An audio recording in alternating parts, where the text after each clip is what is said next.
자, 그러면요. 이거는 제가 2년 전에, 벌써 2년 전이에요. 2년 전에 제가 처음으로 성경과 번역 이슈에 관련돼서 수요 성경 공부 때 했던 자료입니다.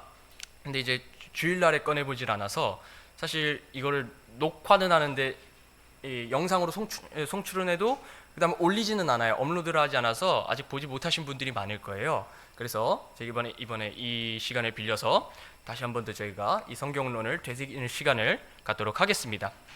저희가 성경의 보존 역사라고 했었을 때 저희가 고려해야 되는 상황이 뭐냐면요. 하나님께서는 기록이란 방법을 사용하셨고, 그리고 사본을 남기라고 명령하셨습니다.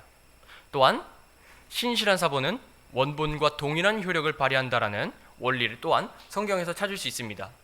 그래서 많은 학자들이 얘기하듯 원본만이 영감받았다라는 말은 어찌 보면 틀린 말일지도 모릅니다.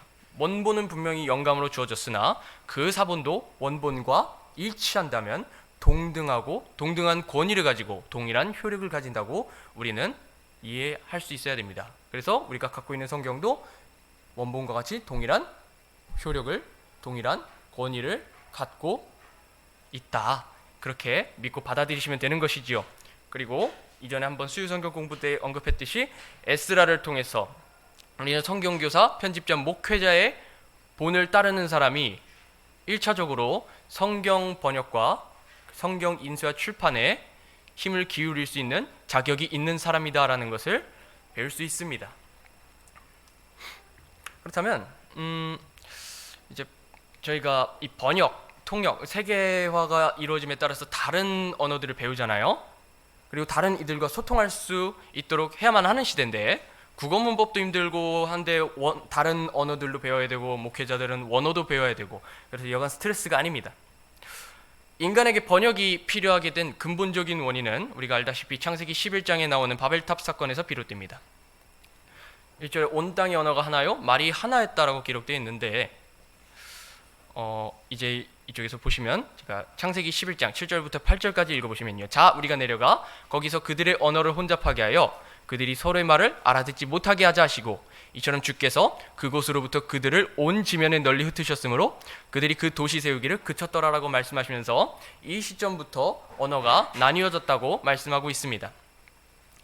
이전에는 한 언어, 한 말로 의사소통을 하면서 벽돌을 쌓고 진흙도 바르면서 도시와 탑을 일사불란하게 쌓아가는 모습을 이제 하나님께서는 기뻐하지 않으셨다는 것을 볼 수 있지요. 이 의지를 꺾기 위해 하신 일이 바로 언어를 나누신 일입니다. 그래서 이런 자료를 보면요, 이거 어떻게 됐는지 그 결과를 알 수가 있어요. 당장 언어가 통하지 않으니까 직업이 멈추게 됐는데, 그래서 그 탑의 이름이 바벨이 되었습니다. 그런데 이 파장이 얼마나 심했냐면은 이 같은 셈족 언어만, 주요 언어만 한 4개 정도가 되고요. 그리고 지역 방언까지 포함해서 총 20개의 언어가 생겨났습니다. 바벨탑 사건 이후로 아랍어, 북부 아랍어, 페니키어, 히브리어, 암모너, 모압 등등 너무 많아요. 굳이 안 외우셔도 돼요. 그냥 우리는 이것만 확인하면 됩니다. 바벨탑 사건 이후로 많은 언어들이 순식간에 20개의 언어가 나뉘어지게 되었다. 이쯤 되면 당연히 바벨탑을 세우지 못하는 것이지요. 그러나 언어가 이렇게 나뉘어졌다고 해서 하나님께서 진리를 전달하시는데 주저하거나 하진 않으십니다. 비록 이 세상은 다른 언어들로 널렸지만 그것이 진리를 듣고 이해하고자 하는데 이제 심각하게 문제가 되지 않도록 하나님께서는 계속해서 이 역사를 다루어오셨습니다. 그리고 우리는 통역과 번역의 사례를 좀 살펴볼 필요가 있습니다. 이제 성경에서 다른 언어를 사용하는 예시들을 많이 보여줘요. 그중 대표적인 것만 보도록 할게요. 요셉의 경우에는 통역자를 사용한 사례를 보여줍니다. 이집트의 총리로 지내면서 흉년 때 곡식을 파는 책임을 맡았는데 다양한 사람들, 다양한 민족들과 소통해야 했으므로 통역자를 고용해서 사용했음을 볼 수 있습니다. 심지어 형들이 요셉의 말로 인해 죄를 깨닫고 자기들끼리 말다툼을 할 때도 요셉은 통역자를 통해 형들이 하는 말을 알아들었다고 합니다. 창세기 42장 23절이 이렇게 기록되어 있습니다. 함께 읽도록 하겠습니다. 시작!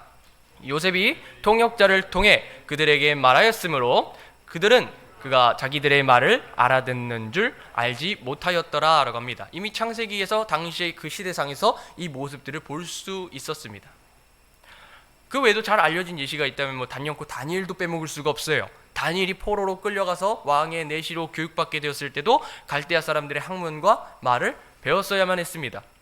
그래서 다니엘서 1장 4절에서 제가 강조한 데가 있지요. 그들에게 최종적으로 갈대아 사람들의 학문과 말을 가르치게 하니라 라고 말씀하고 있습니다. 다니엘은 당연히 히브리어를 구사할 수 있기도 했지만 점차 갈대아 사람들이 사용하는 말도 참 많이 구사하게 되었는데요. 그 당시 갈대아 사람들이 사용했던 언어가 시리아어, 아람어, 이 둘 다 같은 말입니다. 이 시리아어를 사용했다는 것을 우리가 다니엘서 2장 4절 앞부분을 통해서 알 수 있습니다.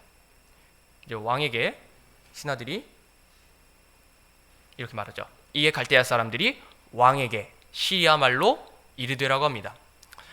다니엘이 성령님의 인도하심에 따라 성경을 기록할 때요, 여기서 한 가지 특징이 있어요. 다니엘서는 어떤 특징이 있냐면요, 성경을 기록할 때 히브리어로 계속 성경을 기록하다가 2장 4절 아까 저희가 봤었던 이 시리아 말로 이르되 하고서 그 다음 부분에 바로 시리아 말로 성경을 기록하기 시작합니다. 그래서 이제 2장 4절 후반에 나오는 오 왕이여라고 시작되는 부분부터 7장 끝까지 전부 시리아어로 기록되어 있습니다. 그 다음에 8장부터는 다시 히브리어로 기록됩니다. 다시 말해 히브리어와 시리아어 두 언어를 사용해서 다니엘서가 기록된 것입니다. 의외로 요셉과 다니엘 모두 높은 지위에 있으면서 히브리어 이집트를 사용한다거나 히브리어 혹은 시리아어를 구사하는 등 적어도 2개 이상의 국어를 사용했다는 사실을 쉽게 찾아볼 수 있습니다. 그와 동시에 통역과 번역은 이전부터 소통과 필수적인 정보 기록 혹은 전달을 위해 일반적으로 통상적으로 쓰여진 방법임 역시 확인할 수 있습니다. 그렇다면 우리가 신약에서 나오는 어떤 다른 언어를 사용하는 사례들을 한번 보도록 하겠습니다. 신약 성경의 사례는 어떠했을까요? 마가복음이 특이한 케이스를 많이 가지고 있어요. 독자들의 언어권을 많이 반영을 해서 여러 방법을 사용하는 예시들을 찾아볼 수 있습니다. 다른 복음서들과 비교해 봤을 때 나름 흥미롭게 다가갈 수 있는 것이 바로 마가복음의 예시들입니다. 첫 번째는 저희가 5장 41절에서 찾아볼 수 있어요. 소녀의 손을 잡고 그녀에게 이르시되 달리다구 마시니, 이것을 번역하면 소녀야 내가 내게 이르노니 일어나라 라는 말이라 라고 되어 있습니다. 제가 타이핑을 잘못했네요. 마제스티판으로 옮기다가 아마 오타가 난 것 같습니다. 그리고 누가복음 8장 54절에서는 그냥 소녀야 일어나라라고 번역되어 있는데 기록이 되어 있죠. 근데 여기서 굳이 마가복음에서는 마가가 굳이 달리다굼이라는 시리아어를 언급을 합니다. 이게 마가복음은 시리아어를 사용하는 독자들이 있을 것을 염두하고 예수님께서 달리다굼이라고 말씀하신 것을 그대로 기록했습니다. 마가는 예수님께서 시리아어를 사용하셨던 사례들이 나올 때는 그 발음을 다 그리스어로 표기하는 방법을 사용했습니다. 흔히 그러니까 음역이라고 합니다. 그러니까 타국어의 발음을, 다른 나라의 발음을 다른 자국어의 말로 표기하는 것을 의미합니다. 가령 버스 같은 그런 단어들 말하는 거죠. 그다음 다른 예시들을 한번 보도록 하겠습니다. 다른 사례요. 마태복음 27장 46절과 마가복음 15장 34절은 예수 그리스도께서 십자가에 못 박히실 때에 무엇을 외쳤는지를 정확하게 기록하고 있습니다. 그리고 둘 다 엘리 엘리 라마 사박단이라고 외치셨다는 것을 알 수 있는데, 여기 한글 음정역은 여기서 구분짓질 않아서 저희가 영어를 한번 정확하게 보면요, 마태복음은 엘리 엘리 라마 사박단이라고 되어 있는데 마가복음은 엘로이 엘로이 라마 사박단이라고 기록되어 있습니다. 마태는 히브리어 발음을 그대로 가져왔고요, 그럼 마가는 시리아어 발음을 가져와서 이런 차이가 생긴 것입니다. 잘못된 기록이 아니라 어느 언어를 그리스어로, 이제 어느 나라 말의 발음을 그리스어로 가져왔는가에 대한 차이입니다. 그래서 마태복음은 엘리 엘리, 그리고 마가복음은 엘로이 엘로이라고 기록되고, 이게 킹제임스 성경에서도 이런 차이를 보이면서 번역된 것입니다. 여기에 더해서요, 백부장이라는 단어를 사용할 때도 마가의 특이점이 나타납니다. 백부장은 이제 기존에 사용하던 단어는요, 헤카톤 타르코스라는 발음을 이제 이런 말을 씁니다. 헤카톤 타르코스라는 단어를 사용해요. 기존의 백부장이라는 단어를 기록할 때는요. 이게 그리스어입니다. 근데 마태와 누가는 이 단어를 사용했어요. 근데 마가의 경우에는 로마의 라틴어권을 위한 라틴어권 그리스도인들도 이제 그들의 수신자, 마가복음의 수신자였기 때문에 백부장이라는 라틴어 단어의 발음을 가져옵니다. 그래서 마가만 백부장을 헤카톤 타르코스라는 단어를 사용하지 않고 켄투리온이라는 단어를 사용해서 기록합니다.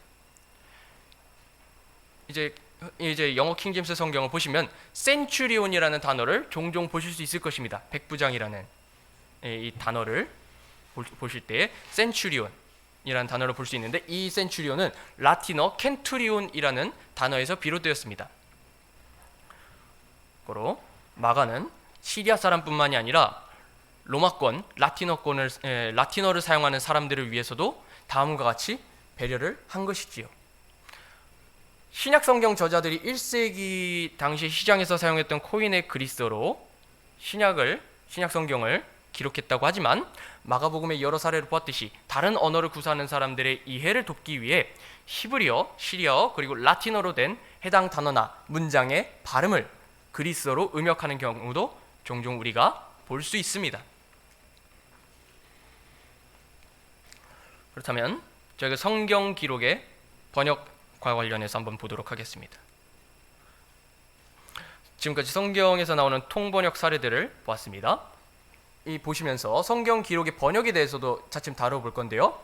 이게 사실 하나님께서 성경 기록을 영감으로 주셔서 보존하라고 명령하신 것은 명백하게 성경에서 찾아볼 수 있는데, 그에 반해 성경 기록을 너희는 성경 기록을 번역하라라는 명령 자체는 좀 성경에서 찾아보기 어렵습니다. 찾아볼 수 없었죠, 애초에. 다만 성경 자체가 성경 기록의 번역이 필요하게 될 것임을 스스로 드러냈다는 사실 하나는 확실합니다. 웬만큼 복음 선포와 말씀 선포에 투철한 그리스도인이라면 잘 알고 있을 구절 중에 마태복음 28장 19절 20절이 있죠. 그러므로 너희는 가서 모든 민족들을 가르치고 아버지와 아들과 성령의 이름으로 그들에게 침례를 주며 무엇이든지 내가 너희에게 명령한 모든 것을 그들에게 가르쳐 지키게 하라. 보라, 내가 세상의 끝까지 항상 너희와 함께 있느니라 하시니라. 아멘. 이라고 기록되어 있습니다. 예수님께서 제자들에게 복음을 선포하라는 지상 명령을 주셨는데 특히나 가르치라는 명령문이 보여요. 정확히 누구를 가르치라고 그랬나요? 모든 민족들을 가르치라고 말씀합니다. 전달 대상이 모든 민족이라 했으니 제자들은 예수님께서 주신 명령들과 말씀들을 자신들이 알고 있던 언어로만이 아닌 다른 언어를 사용하는 민족들을 향해서도 전달해야 된다는 사명을 맡게 되었습니다. 하지만 다른 언어를 사용하는 그런 민족들 상대하겠답시고 지금의 선교사님들처럼 외국어 연수를 1년 이상 받고 사역을 시작할 수는 없는 노릇입니다. 그래서 예수님께서는 이전부터 제자들에게 약속하셨던 대로 성령님을 보내셨습니다. 그래서 120명이 한 마음으로 마가의 다락방에 모였던 그 오순절 날에 성령님께서 그들에게는 타언어라는 선물을 주셨습니다. 그래서 다른 언어들로 말하기 시작하더라라고 말씀하고 있는 것입니다. 120명이 성령님으로 충만하여 각기 다른 언어로 말할 수 있게 되었는데 9절에서 11절까지 보시면 대략 10개 이상의 국어가 뚫렸다는 것을 알 수 있습니다. 그들은 이제 성령님의 도우심으로 이 복음 선포의 명령을 더 효과적으로 수행할 수 있게 되었습니다. 그런 거로 예수님께서 제자들에게 맡기신 그 말씀들이 점차 다른 언어로 번역돼서 전달되는 그 긍정적인 영향력을 일으키게 되었습니다. 이후 성경을 기록하는 작업이 모두 완료된 다음에 신약교회는 바른 교리와 믿음에 있어서 표준이 되는 성경 기록을 번역하는 것에 초점을 두기 시작했다는 것입니다. 우리 장로교에서 잘 사용하고 있는 웨스트민스터 신앙고백서 1조 8항에서는 성경의 번역에 대해서 이렇게 말씀하고 있습니다. 한번 같이 읽도록 하겠습니다. 시작! 그러나 성경을 대할 수 있는 권리와 관심을 가지고 하나님을 경외하는 가운데 성경을 읽으며 연구하도록 명령을 받은 모든 하나님의 백성이 성경 원어를 알지는 못하기 때문에 성경은 모든 나라들의 평범한 말로 번역되어야 한다라고 합니다. 이게 1647년에 나왔던 신앙고백서의 이 선언입니다. 주의 말씀이 타 언어로 번역되고 통역되어야 한다는 것을 신앙고백서가 정확하게 드러내긴 했는데 살짝 놀랐어요. 이제 위 문장에 해당되는 관주를 보면요, 고린도전서 14장에 여러 구절들이 몰려 있어요. 다시 말해 성경 기록이 번역되어야 하는 증거 구절로 고린도전서 14장에서만 7구절을 제시합니다. 그러니까 이게 그냥 만들어진 게 아니라 성경의 근거에서 만들어진 거잖아요. 그럼 성경 관주를 늘어놓거든요. 근데 그 중에 고린도전서 14장의 몇 구절들이 날이 되어 있는 거예요. 나열이 되어 있어요. 그래서 고린도전서 14장 12절 27절을 보면은 이제 교회를 세우는 일에 너희가 뛰어날 것을 구하라 그러고요. 27절에 만일 어떤 사람이 알지 못하는 언어로 말하거든 두 사람이나 많아야 세 사람이 순서대로 하고 한 사람은 통역할 것이요라고 말씀하고 있습니다. 이제 성경 기록대로라면 이제 성경의 번역이 필요한 이유는 다른 언어로 된 성경 기록을 통해 다른 언어를 사용하는 그리스도인들이 하나님의 말씀을 이해하여 타 언어로 하나님을 경배하며 영적으로 더 성장할 수 있기 때문이죠. 그래서 17세기의 변증신학자 투레티누스는 명료하게 이렇게 정리해 줍니다. 복음은 모든 언어로 선포되어야 하기 때문에 모든 언어로 번역될 수 있고 번역되어야 한다. 복음의 흐름은 선포된 말씀에서 기록된 말씀으로 넘겨졌다. 원리가 동일하다. 이런 원리들이 사도들로 하여금 자국어로 전도하게 만들었기 때문에 그 원리들이 역본들의 필연성도 입증한다. 이걸 쉽게 얘기하자면 신약교회가 타 언어로 말씀을 전달했던 것처럼 그리고 기록된 말씀을 번역하는 일 또한 반드시 신약교회가 해야만 한다라는 말이 되겠습니다. 타 언어로 복음을 확산시키기 위해서는 성경 번역이란 작업이 반드시 필요했다는 의미로 보시면 됩니다. 그리고 역사적으로도 복음의 확산으로 성경 기록이 완성된 후 곧잘 라틴어와 이탈리아어 그리고 시리아어로 성경 기록이 번역되었습니다. 무려 2세기 때 벌어진 일입니다.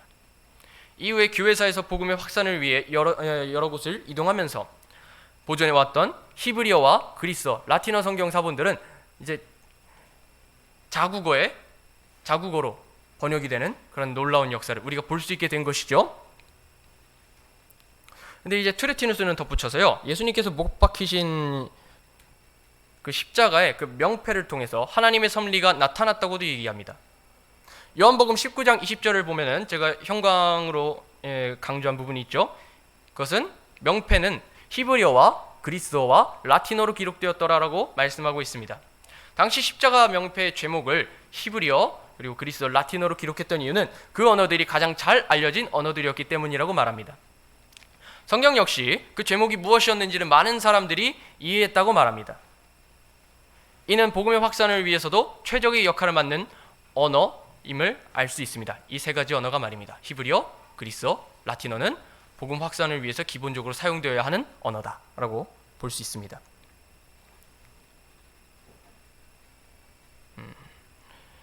그리고 이 세 가지 언어는요, 이후 성경 기록의 보존과 번역에 있어서 상당한 기간 동안 엄청난 영향력을 발휘해 왔습니다.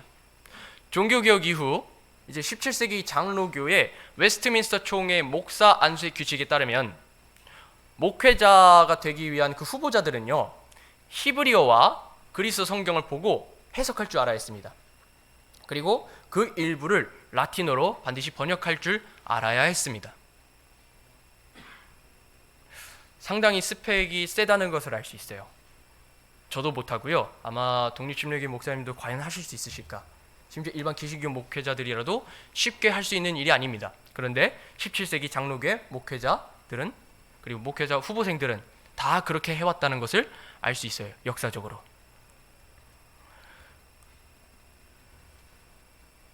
그래서 우리는요, 이 세 가지 언어, 히브리어, 그리스어, 라틴어는 종교개혁자들의 스펙의 수준을 평가할 수 있는 기본적인 잣대가 된다는 것을 확인할 수 있습니다. 또한 이런 역사적인 사실들은 킹제임스 성경을 번역한 54명의 번역자들이 원어를 다루는 실력에 있어서는 심히 대단했다는 것을 보여줍니다. 이것이 진정 하나님의 섭리가 맞다면 그 섭리를 주신 주님께 감사드려야 마땅한 것이지요.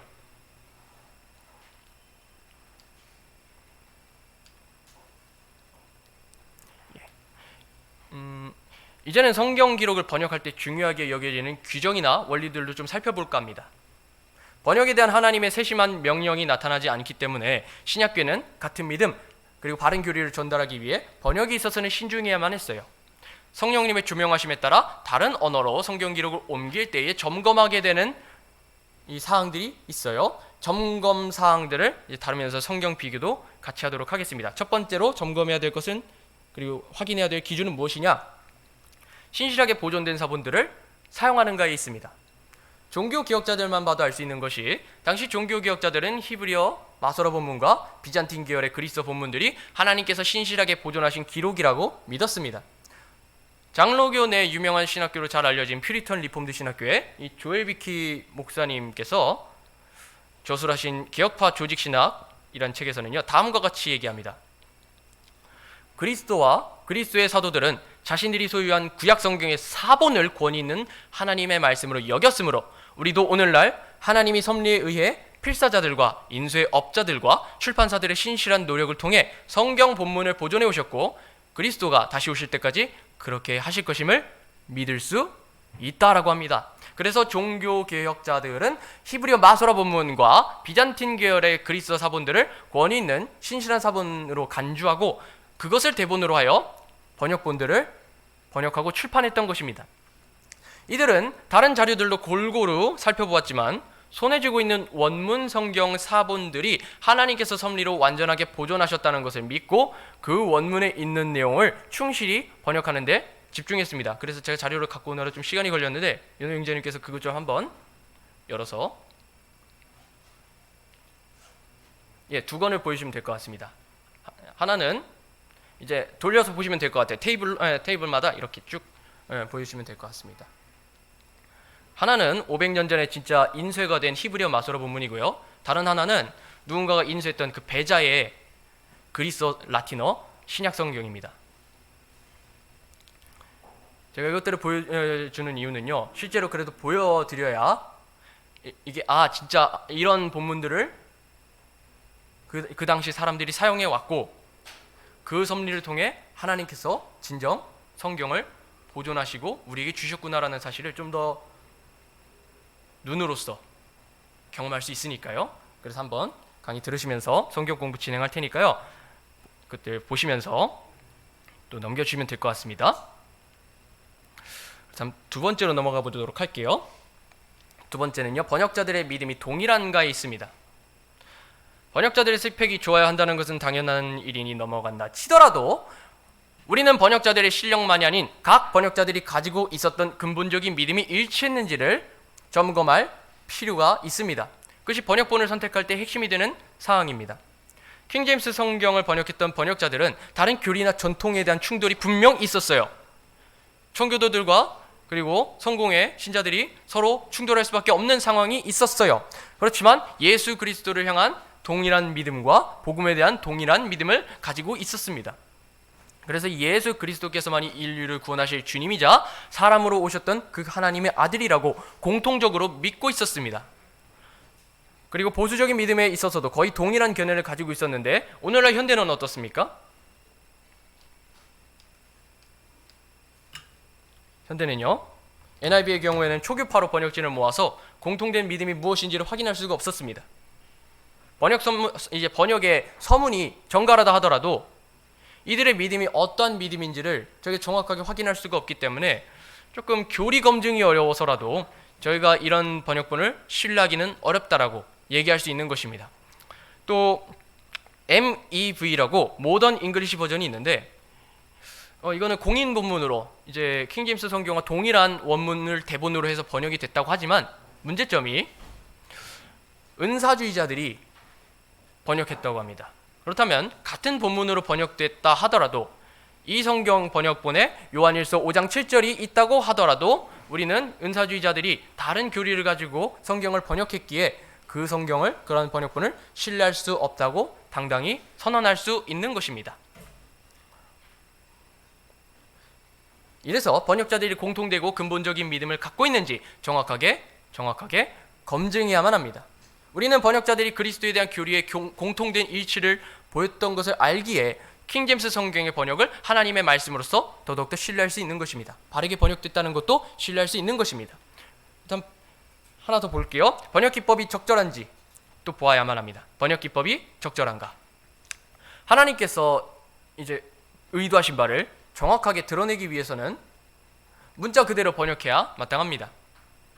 근데 원문의 단어들을 있는 그대로 번역하는 기법을 흔히 형식적 일치 기법이라고 합니다. 문자적 일치 기법이라고도 합니다. 이렇게 하면 원어 본문을 있는 그대로 최대한 살려낼 수 있는 기법이기에 하나님의 말씀을 있는 그대로 고스란히 가져올 수 있습니다. 그리고 킹제임스 성경은 이 기법을 적극적으로 사용했습니다. 반면 현대 역본 중 다수가 내용만 맞으면 됐지 하고 동적 일치, 즉 내용만 맞으면 된다라는 이 의역이라는 번역 기법을 사용했습니다. 동적 일치 기법이라고도 하고요, 의역이라는 말을 사용하기도 합니다. 흔히 쉬운 성경 같은 그런 성경들이 이에 해당합니다. 그리고 이게 왜 중요하냐면 한번 예시를 보도록 할게요. 이제 창세기 4장 1절에 보면요, 아담이 자기 아내 이브를 알매라고 되어 있습니다. 킹제임스 성경은 그렇게 기록되어 있습니다. 그런데 NIV를 있는 그대로 보면은 아담이 자기 아내 이브와 그런 것을 하매라고 되어 있습니다. 차마 말씀드리진 않겠습니다. 1차적으로 히브리어 단어인 야다는 의미가 알다입니다. 하나님과의 친밀한 관계로서의 알을 말할 때도 있고 부부간의 뜨거운 관계를 말할 때도 있습니다. 하지만 이게 중요한 것은요, 기본적인 원어상의 의미는 알다입니다. 좀 심오하게 말하면 당장 저 단어의 의미는 부부간의 단순한 육체적인 관계만을 얘기하는 것이 아니라 서로에 대한 깊은 이해와 애정과 정신적 상호 교류 관계를 가진다는 의미에서의 알입니다. 정신적인 상호 교류 관계, 그리고 깊은 이해, 애정을 내포하고 있어요. 하나님과의 관계에서나 부부 관계에서나 마찬가지죠.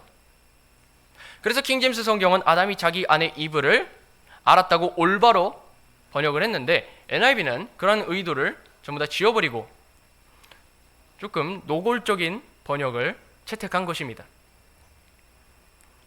내용만 맞으면 됐지 수준의 번역은 하나님께서 성경 기록을 통해 주시는 본 의도를 제외시킬 수 있음을 우리는 여기서 확인할 수 있습니다. 이래서 저는 의역 번역을 꽤나 위험하게 여깁니다. 왜냐하면 의역은 어떤 번역자의 생각이 바로 투영될 수 있기 때문입니다. 번역자의 사상, 신학적인 관점이 그대로 투영이 될 수 있거든요. 그리고 마지막으로 저희가 봐야 할 것은 이 성별 구분을 하는가에 있습니다. 마지막 점검사항은 이 성경 번역본이 성별 구분은 제대로 했는가입니다. 현대 영어 역본들 사이에서 추천되어 강조되고 있는 번역 기법 중 하나가 이제는 성중립적 번역입니다. 성중립적 번역. 그래서 NIV가 이제 아가페 출판사에서 강조되고 그 홍보를 했었을 때도 성중립적 번역 기법을 사용했습니다. 그리고 뛰어난 성경 이렇게 홍보를 합니다. 그래? 그럼 한번 봐야겠다가 우리의 반응이 돼서는 안 됩니다. 이 번역자들이 도대체 노망이 났나? 이건 좀 아닌 것 같은데라고 의심부터 해보셔야 합니다. 세상에는 수많은 성별들이 존재한다고 떠벌리는 이 세상 풍조에 현대의 영어 역본들이 휘둘리고 있다는 사실을 우리가 볼 수 있기 때문입니다. 마찬가지로 성중립 어젠더의 영어 역본들이 곧잘 순종하는 참담한 광경을 계속 보고 있습니다. 2020년에는 NASB라는 그동안 잘 알려져 왔던 현대 역본이 또 다시 한 번 더 개정돼서 번역됐다고 하는데 성중립적 번역 기법을 사용했다고 합니다. 그 외에도 많은 역본들이 성중립적 번역 기법을 사용해서 번역에 있어서 이게 괜찮나라는, 아니 이건 아닌 것 같은데라는 반응을 보일 만한 번역의 사례들을 계속해서 보여줘 왔습니다.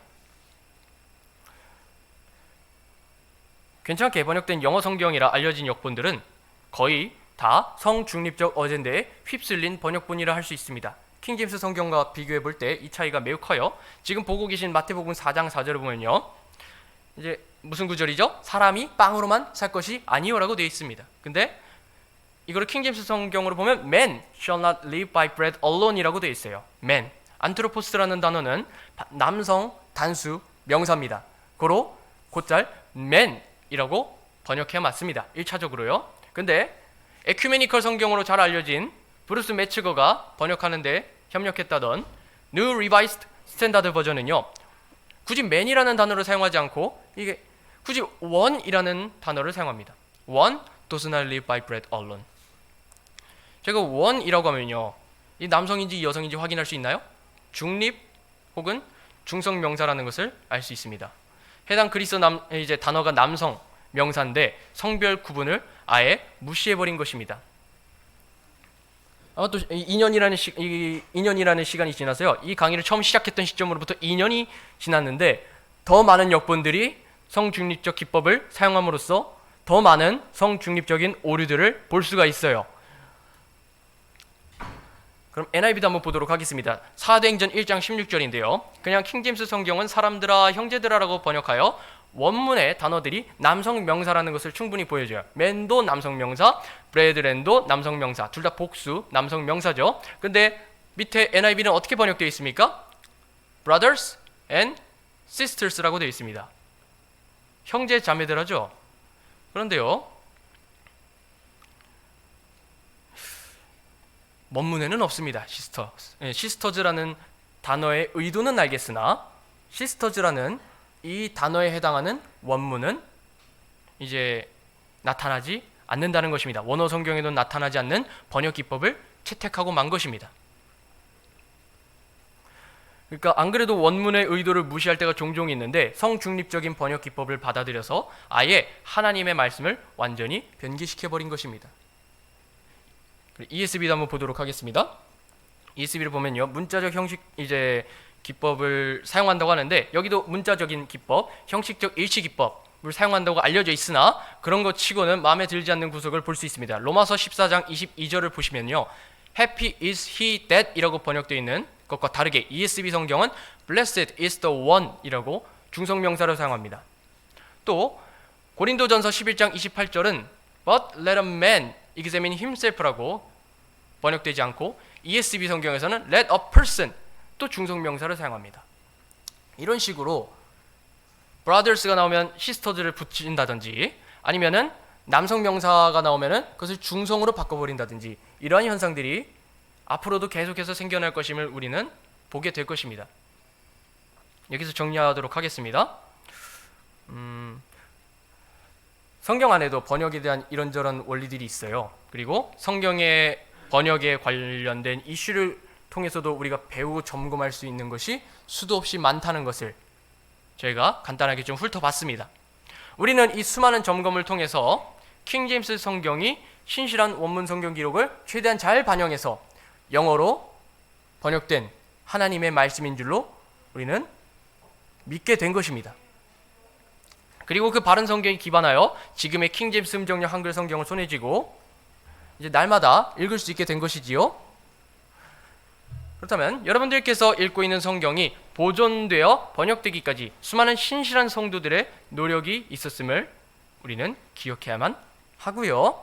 또한 개인이 성경을 쉽게 구하여 읽고 구원을 받으며 영적으로 성장하기까지 모든 순간마다 다 하나님의 섭리가 있었음을 감사해야 할 것입니다.